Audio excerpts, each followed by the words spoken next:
C. La misión del Logos Kundalini. Habría que preguntar entonces, ¿cuál es la misión que debe cumplir el Logos Kundalini, el principio plasmador del microcosmos? Respuesta. La misión del Logos Kundalini consiste en controlar la función general orgánica del microcosmos. Aun cuando el concepto de función general orgánica será definido más adelante, podemos adelantar aquí que la función general tiende hacia la entelequia manu, es decir, hacia la autonomía óntica. Resulta claro así que la misión de Kundalini consiste en asegurar el cumplimiento del objetivo microcósmico de la finalidad, controlando el proceso evolutivo. El apartamiento del plan designado o una desviación del objetivo microcósmico de la finalidad bastarán para causar la intervención activa del principio plasmador, quien intentará corregir de inmediato la falla operando sobre las matrices funcionales del designio. Para comprender esta operación con la que el Logos Kundalini concreta su misión, hay que relacionar previamente a las matrices funcionales del designio Pasu con los chakras que hemos mencionado en el artículo anterior. En efecto, para la sabiduría hiperbórea, las tapasignos fijas de los sectores innatos del registro óntico del Pasu, es decir, los chakras, son matrices funcionales del designio Pasu, cuya estructura consiste en esquemas de sí mismo anteriores. La misión del Logos Kundalini requiere operar sobre las matrices funcionales del designio Pasu para encauzar la evolución microcósmica, pero esto significa, según vemos, operar sobre los chakras, pues estos y aquellos son una y la misma cosa. Es claro así que solo una definición estructural del concepto chakra nos permitirá comprender con precisión la misión del Logos Kundalini. D. Definición estructural del concepto de chakra. Una definición estructural del concepto de chakra solo puede adquirir significado pleno en un contexto orgánico. De allí debe partir la explicación de la descripción orgánica del microcosmos. Es necesario, para ello, considerar a los entes internos del microcosmos como órganos y definir al microcosmos como una estructura orgánica que los integra en su función general. Esto es, una estructura viva, tal como el microcosmos se compone de miembros interrelacionados entre sí mediante enlaces energéticos o materiales de todo tipo. Empero, atendiendo a su función general, puede afirmarse que la estructura microcósmica constituye un organismo cuyos miembros son órganos funcionalmente determinados. En este sentido, la función particular o característica de cada órgano contribuye o se integra a los fines de la función general del organismo. Por eso, en cada organismo, la función general determina la función de cada órgano particular y todas las funciones particulares están integradas en la función general. Ahora bien, toda función tiende hacia una finalidad, hacia una posición final o valor límite que determina por anticipado la dirección de su movimiento. En el caso de la función general del organismo microcósmico, esta finalidad no puede ser otra que la entelequia manu.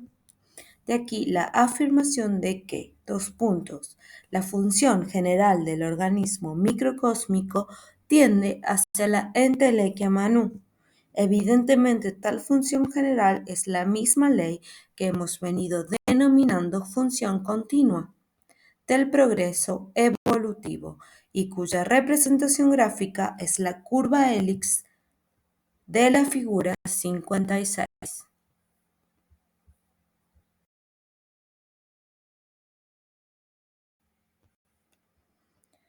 Solo nos falta agregar que los órganos, aun cuando se hallan funcionalmente compenetrados en el organismo, son en realidad entes internos del microcosmos. Vale decir, pues, para ellos la definición dada en el comentario sexto. Los planes de los entes externos que componen el designio PASU conforman a los entes internos del microcosmos. De esta manera, todo ente interno presenta homología estructural con entes externos correspondientes al macrocosmos. Si los órganos son entes internos del microcosmos, conformados por planes de entes externos contenidos en el designio PASU, cabe indagar ¿cómo determinan estos planes la función particular de los órganos, de tal modo que la misma se integre en la función general orgánica? Y más concretamente, ¿cómo operan estos planes para conformar a los órganos donde radica su actividad? Vamos a responder estas cuestiones paso a paso. Todo se hará claro en cuanto consideremos que los entes internos del microcosmos, en tanto que órganos,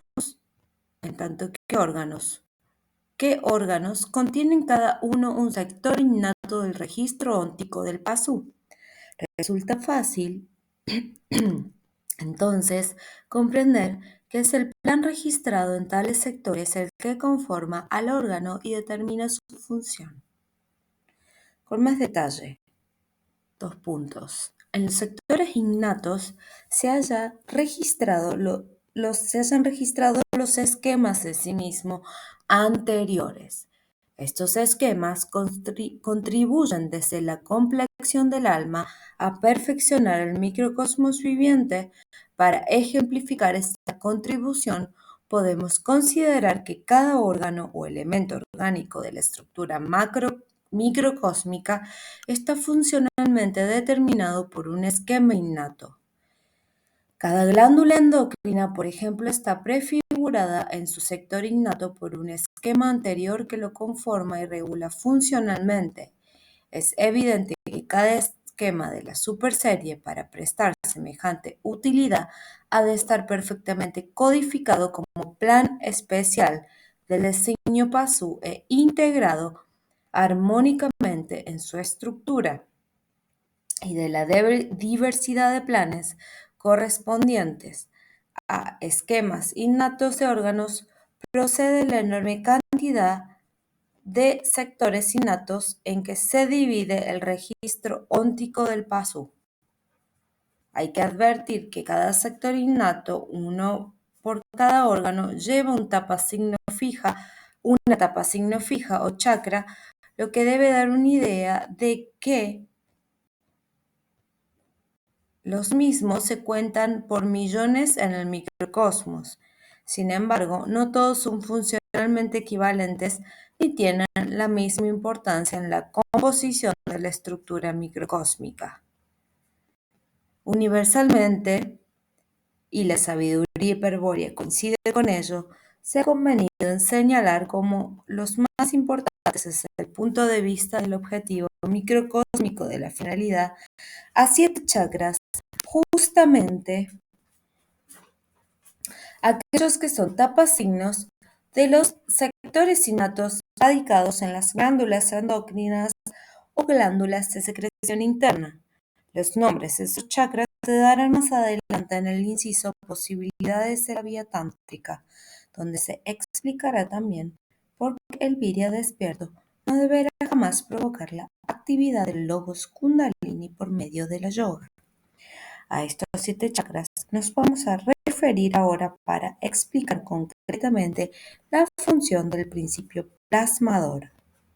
pero las conclusiones expuestas pueden aplicarse sin inconveniente para interpretar la intervención del logos Kundalini en cualquier sector innato del registro óntico del paso.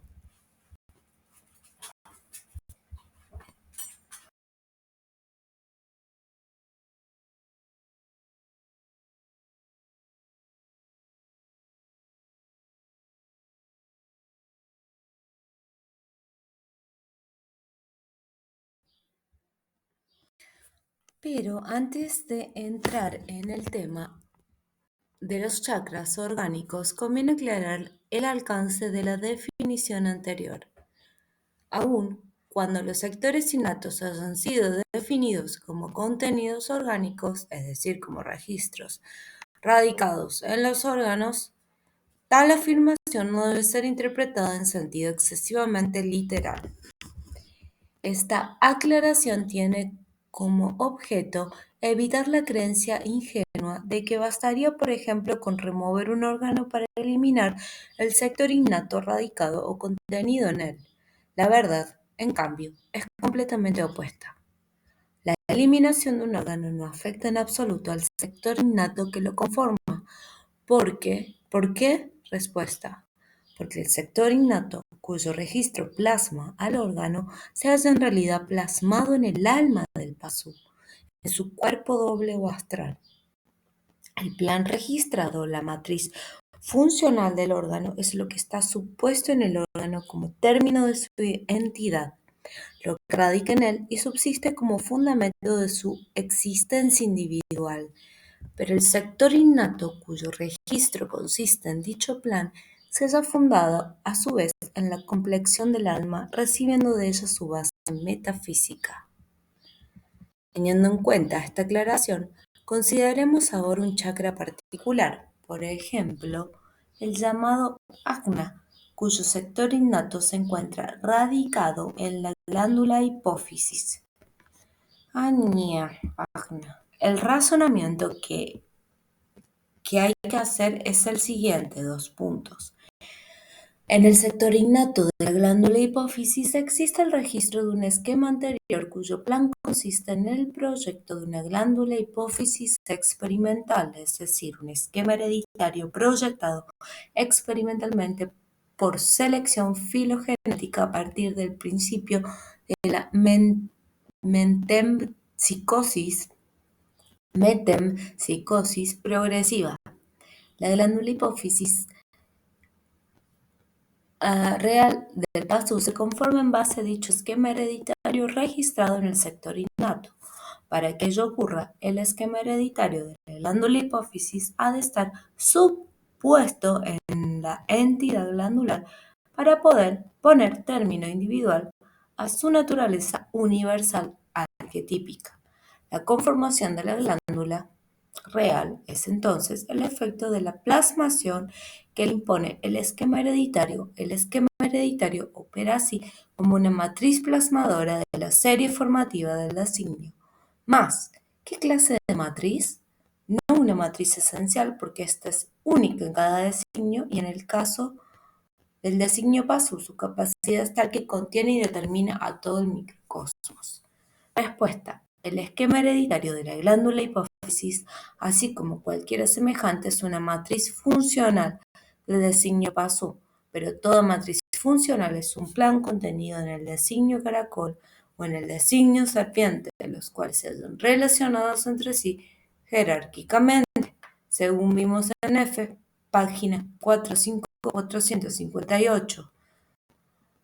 Entre comillas, la sabiduría hiperbórea en efecto afirma que el designio caracol y el designio serpiente que le está subordinado ocupa una posición sobresaliente dentro del designio pasú, porque en tal designio subyace el principio de movimiento energético de cualquier naturaleza que éste sea.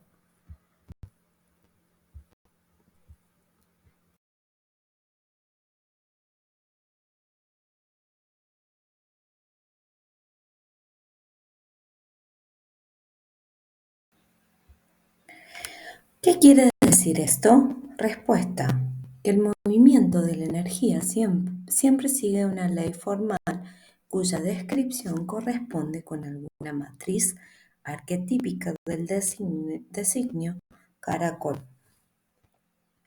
A las matrices arquetípicas del designio caracol que determinan la forma del movimiento energético, psíquico o vital, calórico, electroquímico, hidráulico, mecánico, etc., la sabiduría hiperbórea los denomina matrices funcionales. Comprobamos, pues, que el esquema hereditario que plasma a la glándula real es una matriz funcional del designio caracol, el cual está contenido en el designio de máxima extensión que existe. Esto es el designio Pasú. Podemos entender ahora la definición ya adelantada. 2 puntos. Los chakras son matrices funcionales del designio Pasú, cuya estructura consiste en esquemas de sí mismo anteriores. Pero los chakras son tapasignos fijas, es decir, imágenes fijas que sellan los sectores innatos del registro óntico del Pasú. ¿Qué significan estas imágenes que se destacan nítidamente sobre los sectores innatos y por consiguiente sobre la pantalla óntica de los órganos? Respuesta a 2 puntos. En primer lugar, las tapasignos son fijas porque los órganos son entes internos, es decir, entes plasmados permanentemente por el registro de la matriz funcional. En segundo lugar, hay que considerar a la imagen fija de la tapasigno chakra como una representación sémica del esquema hereditario registrado. 2 puntos. La imagen del chakra es un símbolo que prefigura a la estructura del esquema hereditario y con todo rigor puede afirmarse que tal imagen expresa simbólicamente la capacidad del sector innato. En resumen, en el sector innato de la glándula hipófisis real se encuentra registrado un esquema hereditario, el plan de una glándula hipófisis en base al cual aquella se conforma adquiere identidad orgánica. El esquema hereditario no solo conforma al órgano, sino que determina su función particular. Ello ocurre porque el esquema hereditario es también una matriz funcional, es decir, una matriz arquetípica del designio caracol, el cual rige todas las leyes formales de la energía micro o macrocósmica sobre la glándula hipófisis real. En su pantalla óntica se distingue una imagen fija o tapasigno del sector innato. Es el chakra Ajna, que representa sémicamente el esquema hereditario registrado a la capacidad del registro. Basta con extender esta explicación a cualquier órgano microcósmico para comprender la función de otros chakras, pues ninguno difiere demasiado de lo esencial de lo que aquí se ha expuesto. Y con esto queda completada la definición estructural del concepto de chakra, a la cual hemos comprendido en un contexto orgánico.